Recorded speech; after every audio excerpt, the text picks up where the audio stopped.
আমি আপনাদের কাছে দোয়া চাই, যেদিন আপনাদের কানে যেদিন খবর আসবে সাইদি নাই, একদিন ইতিহাস থেকে আমিও হারায় যাব। কিয়ামতের দিন আল্লাহ যেন আমাকে মাফ করে দেন। আমি কিচ্ছু চাই না আল্লাহর কাছে। আল্লাহ যদি বলেন কিয়ামতে তোরে মাফ করে দিলাম, এর থেকে বড় পাওনা আমার নাই। হায় আল্লাহ, এদেশে ইসলামের জন্য কারা রক্ত দেয়? আল্লাহ, এ জমিনে ইসলামের জন্য কারা মার খায়? এ জমিনে ইসলামের জন্য রাস্তায় রাস্তায় জীবন দেয় কারা? তুমি কি চেনো না? আল্লাহ, ষড়যন্ত্রকারীদের সব ষড়যন্ত্র থেকে তোমার গোলামদেরকে তুমি হেফাজত করো, তোমার কুদরতের চাদরটা দিয়ে হেফাজত করো। আওয়ামী লীগ আমার, বিএনপি আমার, জামাত ইসলামী আমার, জাতীয় পার্টি আমার, হিন্দু আমার, বৌদ্ধ আমার, মুসলমান আমার, যারা মানুষ তারাই আমার।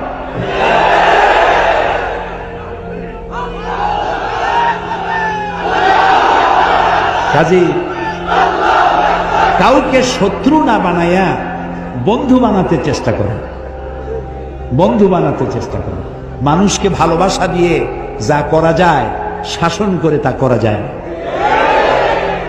এই জন্য দেখেন বারবার কোরআনের কথা আসে। আল্লাহ তাআলা কোরআনে কোথাও বলেন নাই যে আমার কথা না মানলে বোমা মেরে উড়াই দাও। বলছে একটা শোনেন, আমার কথা না মানলে কল্লা কাটিয়ে দাও আছে।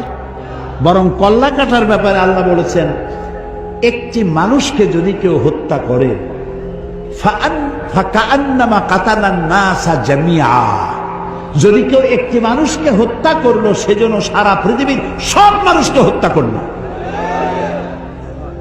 যদি কেউ একটা মানুষকে বাঁচায় দেয় সেজন্য সারা পৃথিবীর সব মানুষ বাঁচায় দিল। এইটা হলো কোরআন। এটা কি? এই হচ্ছে সেই কোরআন। এটা সাম্প্রদায়িক নয়, এটা সন্ত্রাসের জন্ম দেয় না। কোরআন সন্ত্রাসীদেরকে বিদায় করে দেয়। এখানে সাম্প্রদায়িকতার কোনো জায়গা নাই।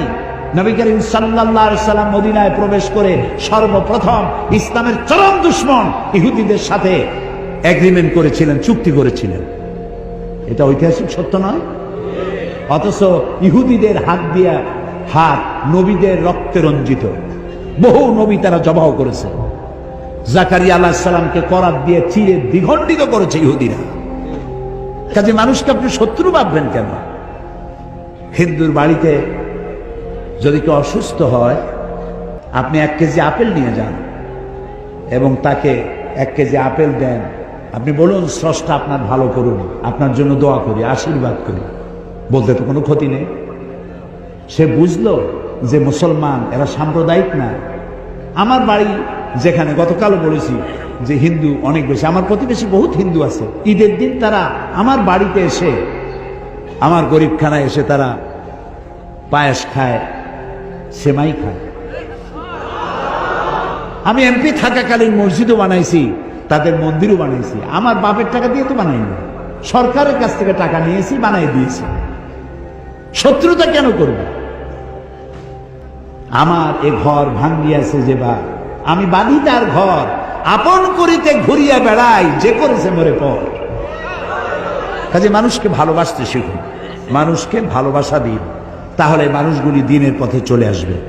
যে আজকে আমরা আমাদের কলিজার টুকরাকে হারিয়েছি, যিনি এদেশে একামতে দ্বীনের স্বপ্ন পুরুষ ছিলেন। আজকে তাকে হারিয়ে আমরা সত্যি অনেক বেদনাহত।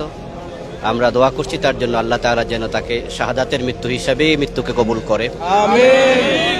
এবং তার রেখে যাওয়া বাকি কাজ যেন আল্লাহ আমাদেরকে সম্পন্ন করার তৌফিক দান করে, আমিন।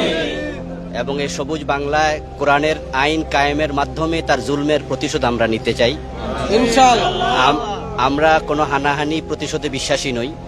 তখনই এদেশে উনার এই জুলমের প্রতিশোধ হবে যখন কোরআনের আইন কায়েম হবে, ইনশাআল্লাহ। এই জন্য তার রেখে যাওয়া কাজ আমাদের সকলকে আঞ্জাম দিতে হবে। এবং বাংলাদেশের তাফসীরের জগতে তিনি যে পুরোধা ছিলেন, দিকপাল ছিলেন, এটা মানুষের মানসপট থেকে কেউ মুছতে পারবে না। আল্লামা সাঈদী হয়তো চলে গেছেন, কিন্তু তার দাওয়াতের যে রীতি, যে রেওয়াজ তিনি চালু করে গেছেন এটা শত বছর হাজার বছর বেঁচে থাকবে ইনশাআল্লাহ। ইসলাম প্রিয় জনতা আল্লামা সাঈদীকে ভালোবাসে কোরআনের জন্য, ইসলামের জন্য। এই বন্ধন একমাত্র লিওয়াজহিল্লাহ, আল্লাহর জন্য এই বন্ধন, এই ভালোবাসা। পুরো জাতি কাঁদছে, দোয়া করছে, এবং মৃত্যুর পরে আল্লাহ তার জনপ্রিয়তা এবং তার প্রতি মানুষের রহমদিল কোটি গুণে আরও বাড়িয়ে দিয়েছেন। গতকাল যখন তিনি এখানে নেমেছেন এবং নেমে যখন সালাম দিলেন, মনে হলো যেন চির চেনা সেই সালাম যেটা তিনি তাফসীর মাহফিলের ময়দানে মঞ্চে উঠেই দিয়ে থাকেন। এবং যে হাসিটা তার মুখে ছিল, সেই হাসি ছিল আল্লাহর পক্ষ থেকে যেন একটি বার্তা, এবং সেই হাসি পুরা জাতিকে জাগিয়ে তুলেছিল। তিনি কোরআনের মাধ্যমে বেঁচে থাকবেন আমাদের মধ্যে হাজারো বছর।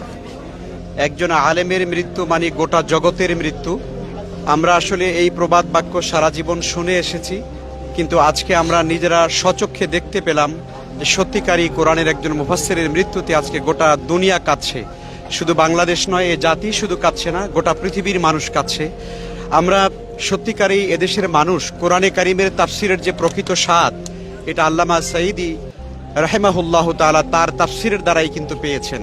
কোরআনে কারিমের আধুনিক তাফসিরের যে মজা, এর যে আনন্দ, তিনি এই আমাদেরকে সেটা দিয়েছিলেন। আমরা আল্লাহর কাছে দোয়া করি, তিনি সারা জীবন যে স্বপ্ন দেখেছেন, বাংলাদেশের সবুজ জমিনে কোরআনের রাজ কায়েমের প্রতিষ্ঠার আন্দোলন তিনি করেছেন, এবং যে স্বপ্ন তিনি দেখেছেন, আমরা সেই স্বপ্ন ইনশাআল্লাহ তাআলা বাস্তবায়ন করতে চাই। এদেশে অগণিত মানুষ, অগণিত মুফাসসির, অগণিত আলেম যারা রয়েছেন, তার আল্লামার রেখে যাওয়া সেই স্বপ্ন এবং তার সেই তার রেখে যাওয়া সেই আদর্শকে আমরা ধরে রাখবো, এবং আল্লাহর জমিন, আল্লাহর দিন কায়েমের সেই মহান সংগ্রামে আমরা প্রত্যেকেই শরীক হব। আল্লাহ আমাদের সবাইকে সেই তৌফিক দান করেন, আমিন। পবিত্র কাবার দরজার কাছে যিনি গিয়েছেন, পবিত্র কাবার ভিতরে যিনি সিজদা দিয়েছেন, সেই মানুষটি আজ আমাদের মাঝে নেই। আজ গোটা পৃথিবীর মানুষ যার শোকে মুখ্যমান, তিনি হচ্ছে আমাদের প্রিয় আল্লামা দেলোয়ার হোসেন সাঈদী। আজকে শুধু পুরুষ নয়, আজকে সবাই কাঁদছে। গতকালকে এই জায়গায় যে মানুষটি হাসি মাখা মুখ, আজকে কি হলো যে একটা দিনের মধ্যে সব পরিবর্তন হয়ে গেল। যিনি শাহাদাতের স্বপ্ন দেখতেন, আল্লাহ তাআলা তাকে শহীদ হিসাবে যেন কবুল ও মঞ্জুর করেন। শাহাদাতের সর্বোচ্চ মাকাম যেন আল্লাহ তাআলা তাকে দান করেন। জীবনের শেষ বয়সে যার পরিবারের সান্নিধ্যে থাকার প্রয়োজন ছিল, অথচ তিনি জেলখানার অন্ধকার প্রকোষ্ঠে অত্যন্ত মানবতার জীবন যাপন করেছেন। জীবনের শেষ বেলায় বাংলাদেশ একজন শুধু আলেম হারায়নি, মুসলিম মিল্লাত একজন তাদের অভিভাবক, একজন ইসলামী স্কলার হারিয়েছে। বাংলাদেশে তফসিরুল কোরআন বিল কোরআন, কোরআনুল কারীমের তফসির কোরআন দিয়ে করা, আলহামদুলিল্লাহ বাংলাদেশে গগনচুম্বী অনেক বড় বড় আলেম জন্ম হয়েছিল, যাদের ইলমের পরিধি, যাদের বুজুর্গির পরিধি আকাশচুম্বী ছিল। কিন্তু সাঈদী একমাত্র ব্যক্তি, প্রথম ব্যক্তি যিনি ময়দানে কোরআনকে কোরআন দিয়ে উপস্থাপন করেছেন।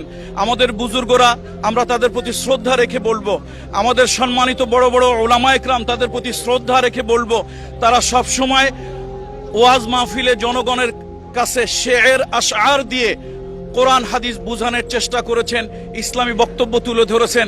সাঈদী সাহেব ইতিহাসের এক কিংবদন্তি, যিনি আমাদেরকে প্রথম শিখালেন কোরআনের তফসির কোরআন দিয়ে করতে হয়। সুতরাং আজকে আল্লাহর সেই ওলি, আজকে আল্লাহর সেই মহান বান্দা দুনিয়া থেকে চলে গিয়েছেন। আমরা তার আত্মার শান্তি কামনা করছি। আল্লাহ তাআলা তাকে শাহাদাতের মর্যাদা দান করুন এবং জান্নাতুল ফেরদাউসের উচ্চ মাকাম তাকে দান করুন।